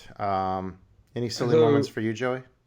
So are you not a fan of comic relief generally? Because all of the movies are fairly chock full of them. And I love the call waiting scene. I laughed. I busted out laughing in the call waiting scene. Okay, because there are a lot of people whose major complaints with the sequel trilogy overall is that that there's comedy and there's never been comedy in Star Wars, and I'm like, you guys are full of trash, like, because there's tons of comedy. I'm not saying that, but I do think at times in the more recent films we get beaten over the head with let's try to do a joke because more we need to squeeze in. A lot of people have that complaint about some of the later Marvel films too. J.J. Abrams. Yeah, I know. They fly now. All right. Sorry, we had a little last comment. We had a little Skype ghost there. Skype ghost. Okay. Are we good? Yeah, I think we're smooth now. So you were just talking about people not liking comedy?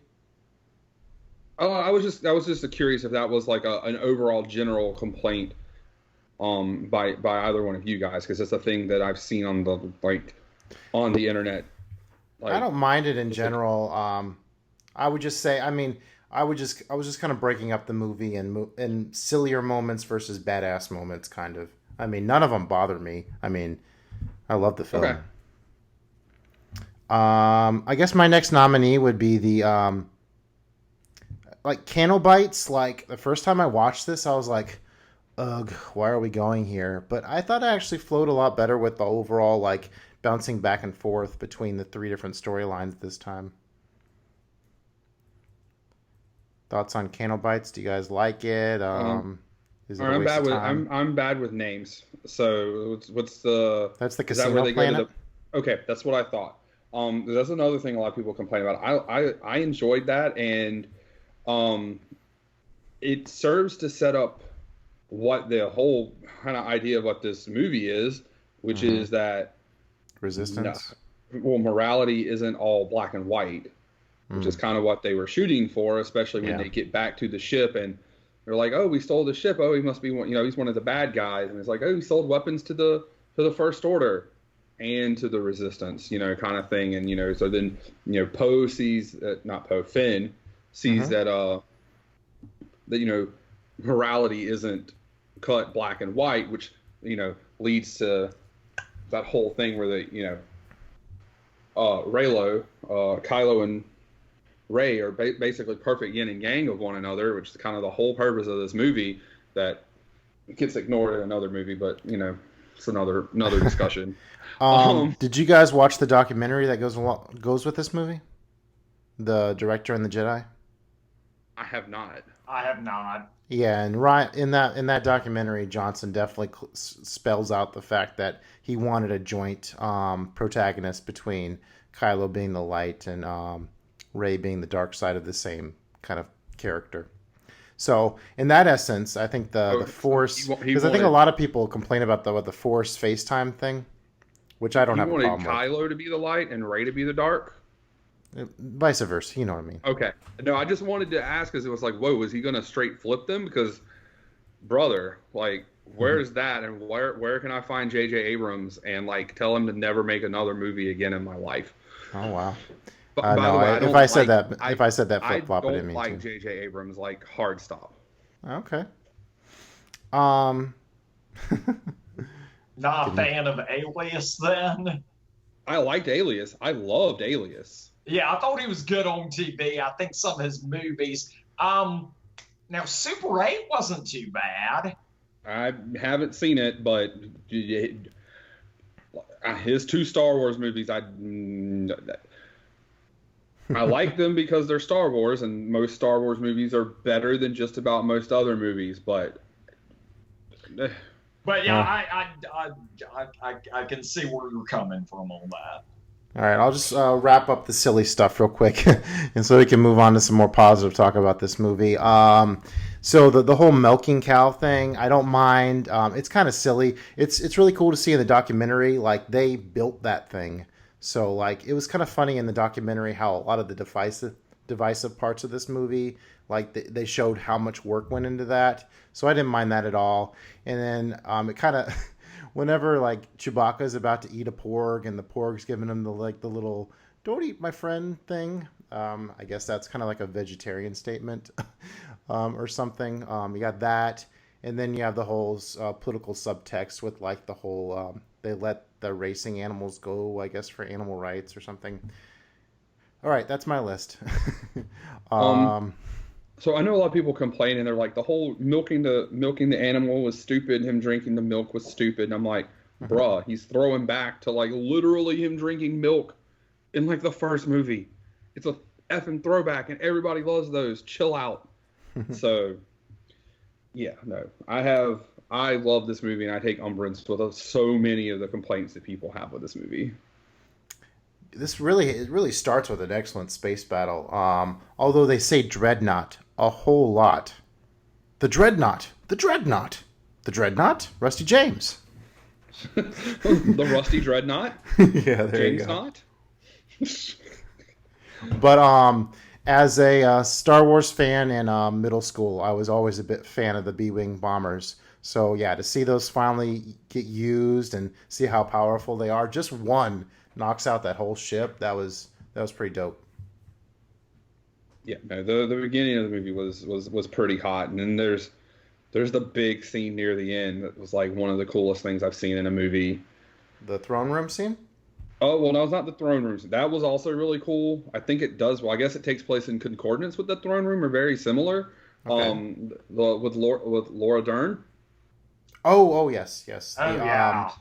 Yeah, what they do with Lightspeed's pretty awesome. And what drives me crazy is when you have like these Star Wars fans are like, "Oh, well, where's that in the canon?" I mean, they're making new movies, so they're going to have to do new stuff to entertain people. I mean, of course they're going to put new stuff in it. I've never understand that complaint of, "Oh, how did they learn how to do that? Explain this." No, it doesn't matter. It looks cool. It's fine. I mean, are they complaining that their lightsabers never end, or that when they cut off an arm that there's blood when there shouldn't be because it's like, a light for example, sword in Rise of Skywalker, I heard somebody complain that how does Poe know how to do multiple light speed jumps with the Falcon? I don't care how he knows how to do it. It looks awesome, so I'm good. Did they ever explain how like Han did half the shit he did with the Falcon? No, he just did it because he was Han frickin' Solo. Poe Dameron is obviously the new Han. Just although I did miss like that was one of the things I noticed was so Poe is like an X-wing fighter, so like to not see him in an X-wing movie in the last one, that was something I was kind of missing. That I really enjoyed seeing it here in Last Jedi. What was some of your favorite moments, Ben? Oh yeah, the Laura Dern sequence, and just anytime she was on screen and ticking off Poe, and of course Vice Admiral Holdo sacrificing herself for the good of the cause. Let me see. Oh, and also the X-wing. Whenever did you catch the scene where the X-wing like light speeds into the hangar bay and stops and lands? It's towards the beginning. Sure. It was a pretty cool moment. Sorry. Okay, yeah. I'm for whatever reason that doesn't stand out to me quite as much, but it's really quick. It sounds really cool because the whole beginning visuals were just incredible. Enjoyed the training that Luke provided. I actually was okay with the sacred text supposedly being burned up. I kind of liked the the Yoda loved it. and Luke. Oh my gosh, it was just up in things. Make us see it in a new light, because I know a lot of Star Wars fans, I'm guessing, have complaints about that. But I appreciate the fact that Rian Johnson was trying to challenge the audience to look past what had come before, and was not trying to do a remake, which it sure seemed like J.J. Abrams was trying to do in both Rise of Skywalker and The Force Awakens. Now, I'm a little split on that, because, like, Luke's curmudgeon-y attitude in this movie feels a lot like how Yoda acts in Empire, if you ask me. Just to kind of tie those together. But there's a great moment in the documentary where Ryan came up with because whenever Yoda like sends down the bolt of lightning, he just puts one finger up or whatever, and it shows Ryan come up with that and him talking to Oz about that moment. Really cool moment. Frank Joey, Oz, what say you about Yoda? Okay, so where I feel like there's a difference between making callbacks, and obviously Luke's attitude of being a crotchety old man can be attributed to A, like Yoda, B, like Ben Kenobi, C, Luke was a whiny little bitch anyway, Anakin was a whiny little bitch. They were all whiny, like all the Skywalkers are whiny, like, so of course he grew up to be a crotchety old man. Oh wait, also he tried to kill his nephew, or thought about it, and got caught, and then his nephew killed some younglings, took the Knights of Ren, ran away, became Kylo Ren, became on his way to becoming a Sith Lord. Of course he's a crotchety old man. But making a throwback to Empire Strikes Back or another movie is completely different than, oh look, I'm going to build a new, bigger, badder Death Star. I'm going to have a fudging bomb run. I'm going to blow it up in a very similar way. And look, I loved A New Hope. I love Star Wars. I'm J.J. Abrams. This looks cool. Because that was one of the big complaints about The Force Awakens, that it was too similar to 4. And then everyone complained that this movie was too different. And one of the things that I liked was that it was different. And you're talking about that throne room scene, and that throne room scene was great. And one of the things that I absolutely loved was that Adam Driver, who plays Kylo, he turned to Daisy Ridley, who plays Rey, and she's pretty much off camera, and so he's basically looking almost right at the camera, basically right at all of us, and he goes, "It's time to let old things die. Snoke, Skywalker, the Sith, the Jedi, the Rebels." And that was one of my favorite parts of the whole movie, one of the favorite quotes from the whole series, besides obviously the most famous cinematic reveal in movie history. And then there's actually a scene from Rise of Skywalker. Despite all of its problems, it has one of the other best scenes in the whole franchise. But for all the things that people talk about this movie, like Rian Johnson built his characters, he built what they were doing, he built off of the things that JJ was doing, and set them up, and people just complained and hashtag not my Star Wars, and like all of this. Like, I knew a lot of people who don't like it. Like, the fact that there's 3 of us on here and we're all pretty much like, yo, this movie's pretty good, is kind of surprising. Like, I expected one of us to be like, no, this movie is garbage. No, definitely disagree with that. No. Yeah, so yeah, I think, another thing that people complained about was, why didn't they just blow up the ship? They're chasing them for this whole movie, and they can't blow them up, and they've got all this firepower. And I'm like, they literally say, the ship's faster than ours. We just have to chase them till they run out of gas, and then we'll blow them out of the sky. Literally explain it in the movie. Like, everything that most people I've heard complain about in this movie is explainable. So, the people who are listening to this, please, for me, and for yourself, especially if you're a Star Wars fan, which I'm assuming you are if you've watched this movie and all the other Star Wars movies, is rewatch this movie. It'll explain everything. Now, if you don't like how they explain it, that's one thing, but don't be like, they didn't explain it or they didn't tell it to me, because they most certainly did.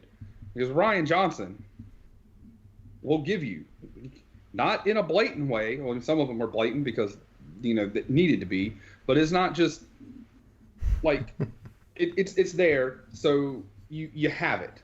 There you go. And that's why, and unfortunately, we didn't get this before Rise of Skywalker, because I wanted to talk about this so we weren't bleeding Rise of Skywalker, but things happen. So, I guess I want to kind of maybe discuss. So the subversion of expectations, I think that gets overplayed a little bit. Like, you have the scene where, like, they go on this whole side quest in order to break into the the Star Destroyer in order to turn off the tracker, but that ends up being a dead end. I guess that's kind of a subversion, because like a plan actually fails. What are some of the other subversions? Like, I guess I could see people coming into this thinking Luke's gonna act like this stoic Jedi, just like the end of Return of the Jedi, but I don't know. I think it makes too much sense with his character after all he's been through to act exactly how he acts. So what are some subversions of the story that work? Well, I think Luke is expected really to save the day, perhaps by some, that he's this superhuman Jedi. And while he helps the rebels, he doesn't quite achieve the victory maybe some fans would want. I mean, he's not as godlike as maybe some fans would like him to be. Ooh, what a moment with him, with Kylo saying, "Shoot him, shoot him, shoot him," and then he brushes off his shoulder. Oh, that was gold. Yeah, but in the end, I mean, he still gets taken out, and he doesn't end up killing Kylo. I mean, obviously there was one more movie afterwards, but Now, did you guys guess that he wasn't there, or was it not until the shot in front of the sons of him floating where it really all came together? Did anybody see that coming? There's a spot before the sons are floating where he's walking on the salt, and he's not moving the salt. Did you see that the first time you watched that? You noticed it? Yeah, okay. In the theater, because it was everything else, like the white moves into the red, and so that was, plus he's like not touching Kylo, like Kylo's swinging at him, and he's not like hitting Kylo, and it was just like, whoa. Personally, I didn't put all that together. So. Yeah, I did not. But yeah, the gorilla AT-ATs, that's a great touch. And shoot, the whole Crate planet in general, with having this layer of salt that they zoom over and it creates the red. Oh, what a brilliant visual. Oh yeah, no, all of that was really great. They're just everything that was so panicked, and like how they, how are we going to get out of this? And, all of them, and then Kylo and all of his anger and rage fire on this man. So he takes complete focus off of the resistance and straight on Luke. All of that was really great. I like the touch at the beginning where the girl that dies in the B-Wing bomber, she had that little symbol around her neck to kind of add some kind of weight to, like, hey, this person has you don't know what that symbol is, but you know that it means something, and the reason she's fighting is for whatever she believes in. So I thought that added some great weight to why these people are rebelling against this cause. And that led perfectly into Rose, which it's kind of a shame that she totally got unplugged for the last movie. Yeah, that really ticked me off about Rise of Skywalker. Rose was a character so well developed in The Last Jedi that more or less got ignored, as you were just saying, in Rise of Skywalker, and it was unkind. Yeah, especially with how I mean it was pretty big news Yeah. that she was ridiculed on like Twitter or whatever for being there to begin with. I mean, people are on Twitter Trolls. just yeah, they just say whatever they want because they can say whatever they want. There's no recourse. Like, Mm-hmm. I mean, I guess Be in mean to be theory, mean. I don't get it. yeah, I mean, I guess in theory, we can say whatever we want on here. Like obviously, I just said I don't like J.J. Abrams movies, but I never said like that I want something bad to happen to the man. Yeah. Like I don't wish anything ill upon him. Like he clearly can make better movies than I can. Like he's getting paid millions of dollars to do it. I just don't personally, from what I've seen of his movies, like they don't appeal to me. They appeal to obviously lots of people as he makes lots and lots of money doing it. But why would I be like, yo, J.J. Abrams, you terrible? Like, nah, brother, keep doing you because you make lots of money. I think the cinematography in this movie is fantastic, especially on the island. All those great shots of the island, and then like watching Rise of Skywalker, and then going back and watching this, like John Williams' score is so much more inspired with the musical themes he comes up with for Luke in this movie. I don't think I heard anything new in the last movie. I mean, they do a lot of things in this movie, and I feel like It's get overlooked.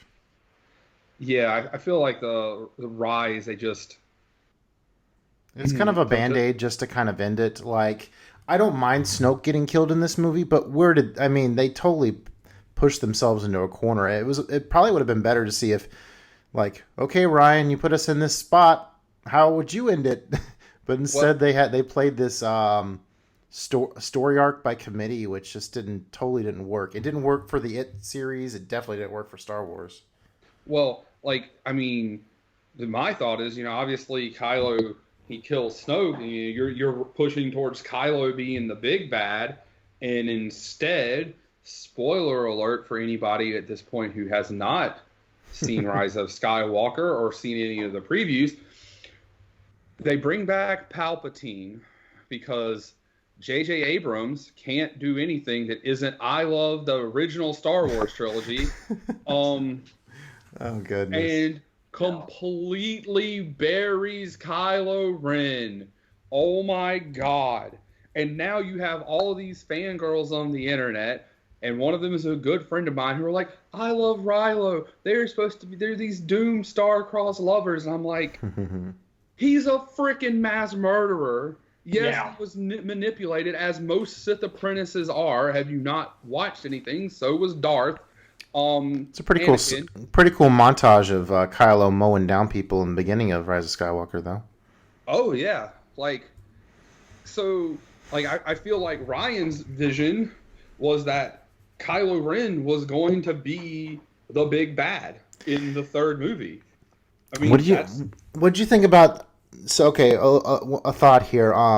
So I love the Kylo mask. I've loved it ever since I first saw it. I was so intrigued to see Force Awakens because of the Kylo mask, and then he destroys it in like the first half hour of this movie. And I think he did it just to make him a more relatable villain.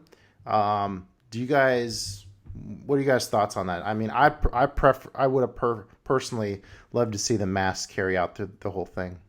Keep the mask. I mean, keep the mask. The mask sounds so awesome. I mean, the mask is sounds dope. way better than darn Bane and Dark Knight Rises. Well, yes. But obviously they are paying Adam Driver a lot of money, and Adam Driver apparently looks pretty nice to the ladies, so you want Adam Driver to look at, not the mask. So, for better or for worse. Plus, you play into that Adam Driver or Kylo and Rey relationship that they are building, even if you get to, what I think was going to be Rian Johnson's, what he was shooting for, is Kylo Ren being the big bad. You're going to get Rey versus Kylo. That relationship with them seeing each other is much easier to fall in love with a face versus a mask. So More any more favorite moments, Ben?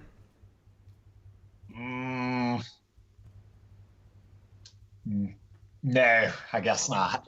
Tapped out. I guess I think one of my last ones here. I love the whole R2D2 callback for him playing the Princess Leia hologram that really kicks Luke into gear, and Luke says that's a cheap shot. I love how in the beginning of the movie, like how it transitions from each of the storylines to where, like, whenever Finn wakes up, he's like, "Where's Rey?" They cut to the island.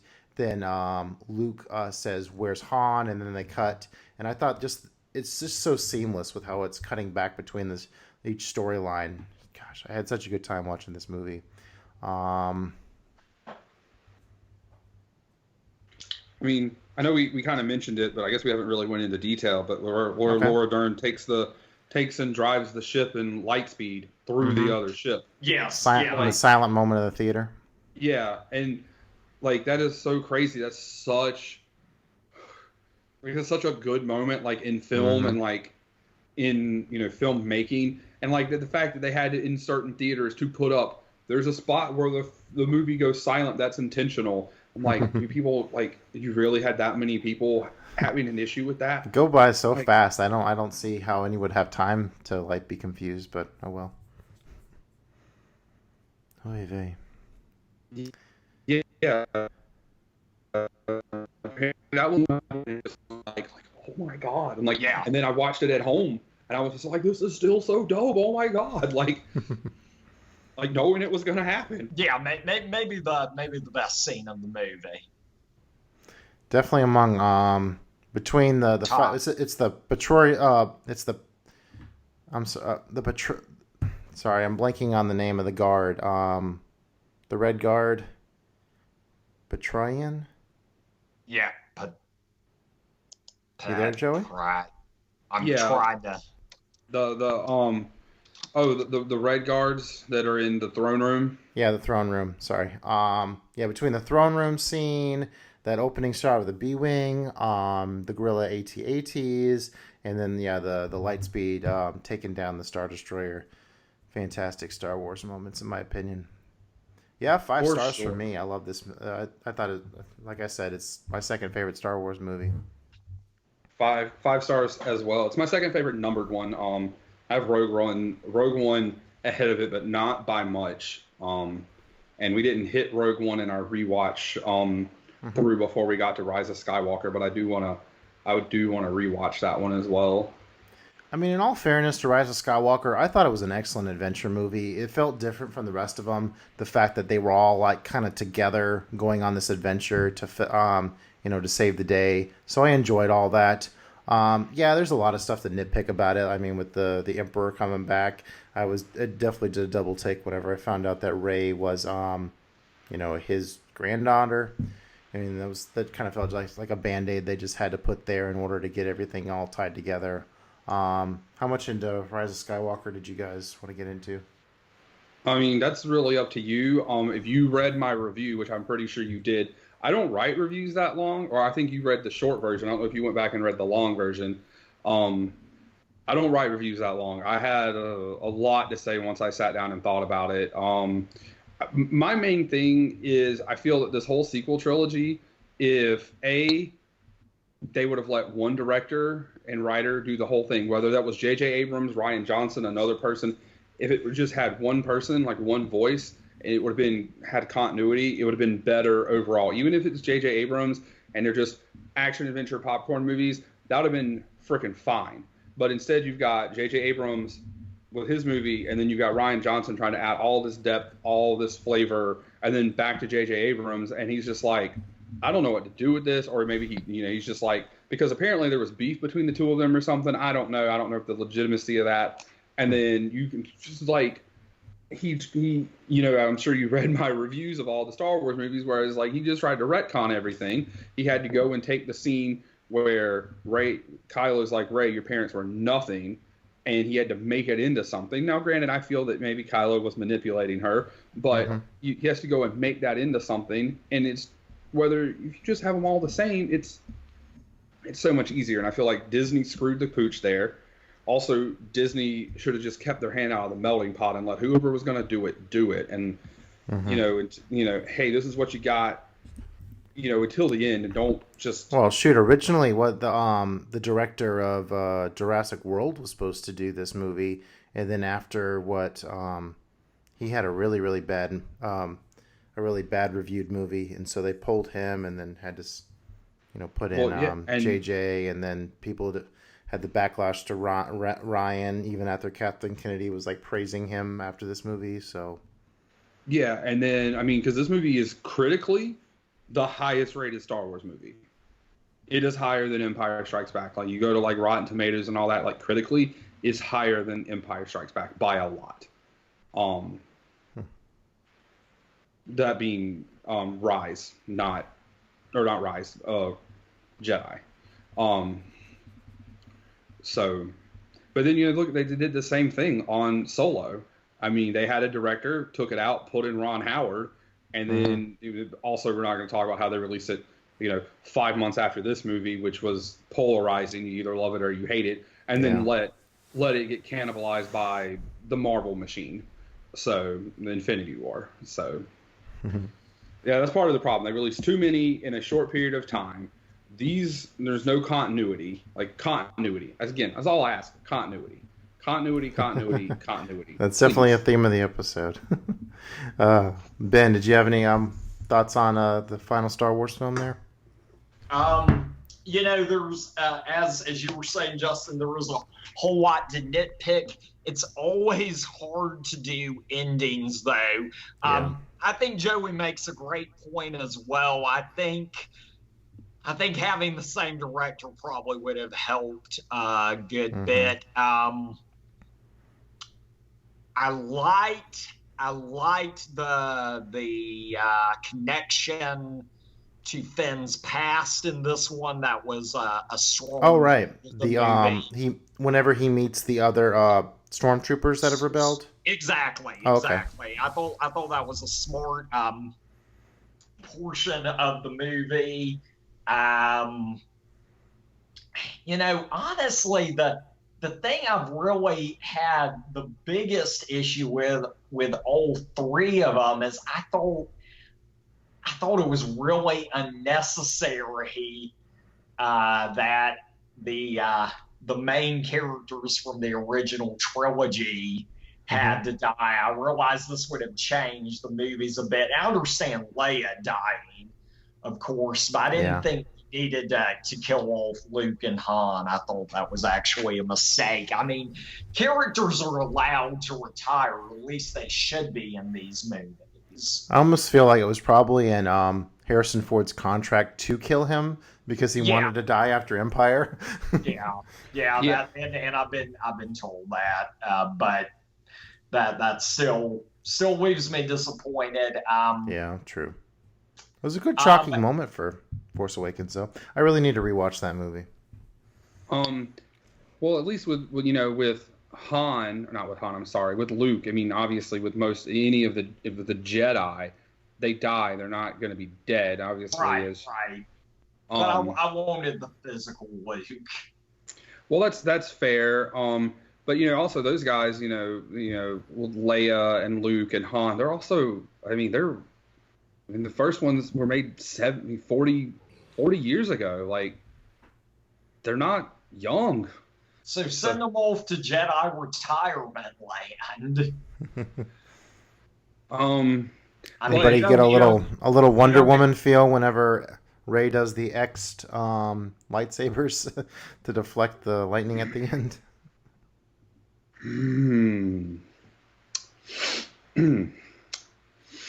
Okay. Point taken. I will say, what did you rate Rise of Skywalker? I guess I needed I only skimmed these reviews. I guess I need to really get into the meat here. I've not rated any Star Wars less than a 3.5. Okay. All of the quote unquote bad ones I've given a 3.5.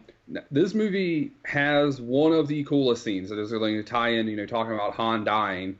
So Han dying on the bridge in The Force Awakens with Kylo stabbing him Or, some people theorize Han stabbing himself so Kylo can go over to the dark side as Kylo kills Ben Solo.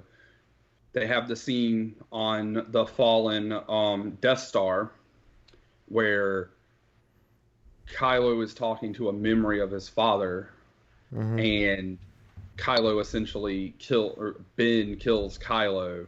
And talk about a plot hole. I mean, you clearly see at the end of Return of the Jedi that the whole Death Star vanishes. But no, it's half there on Endor.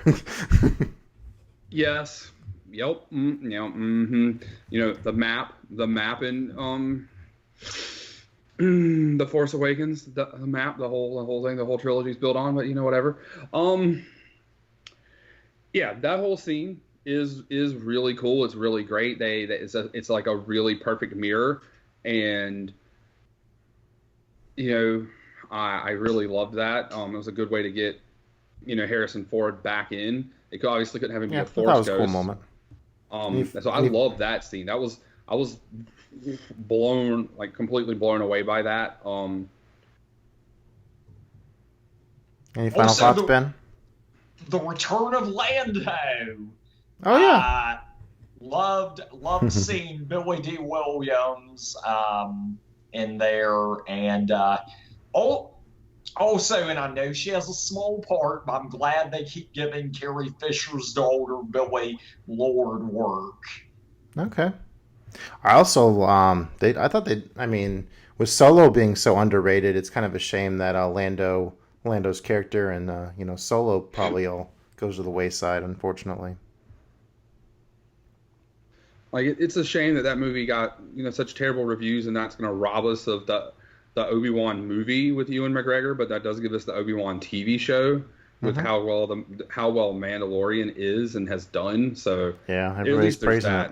Have you seen all of the Mandalorian, Ben? Or I've not seen any of the Mandalorian. It's pretty solid. I saw the first episode. You've seen all the way through, Joey? Yeah, I waited till it was completely finished and just binged it in like 2 sittings. Like I did 1 sitting and went to work, and then I came back and watched it the next day, and it was fantastic. Sweet. So that's some really good Star Wars. So if you were Gina, I was about to say Gina Carano. There's some other good cameos in there. The dude from Breaking Bad's in there. I can't think of his name right now. He's in there. It's pretty good. So if you were to give Last Jedi a star rating, Ben, what would you give it?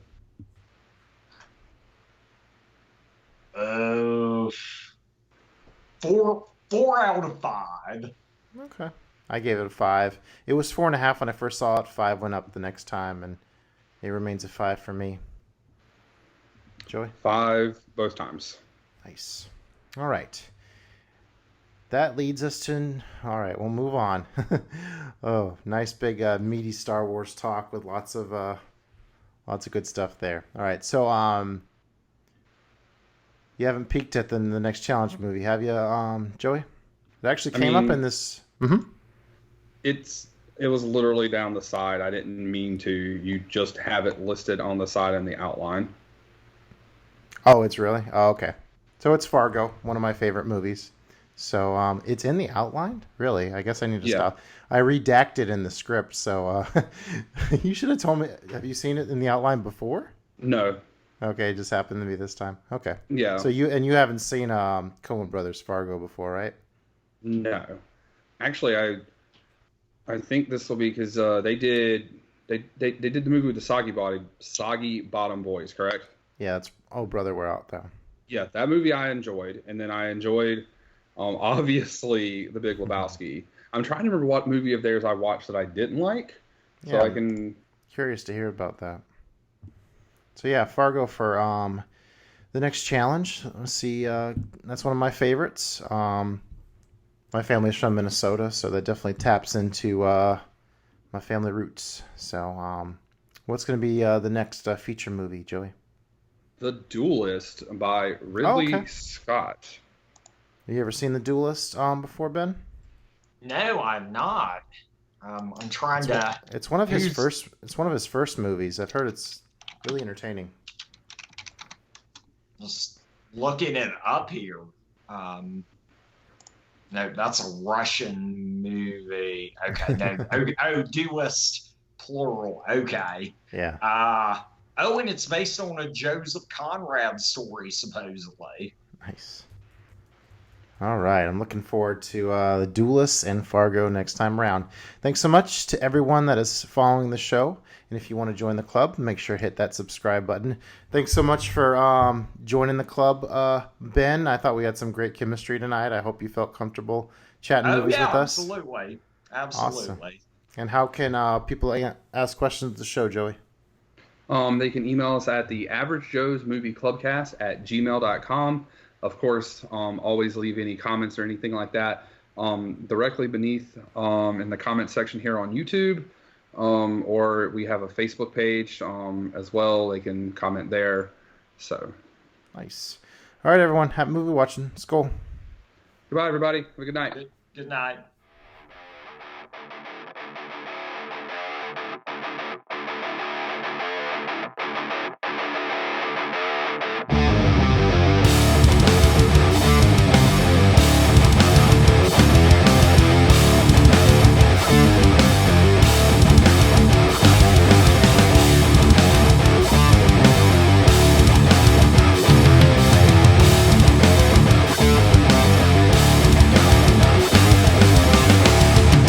You and I have unfinished business. Oh? And what's so stinking about it? Non mi piace il feeling. Spirito Santo. I think this just might be my masterpiece.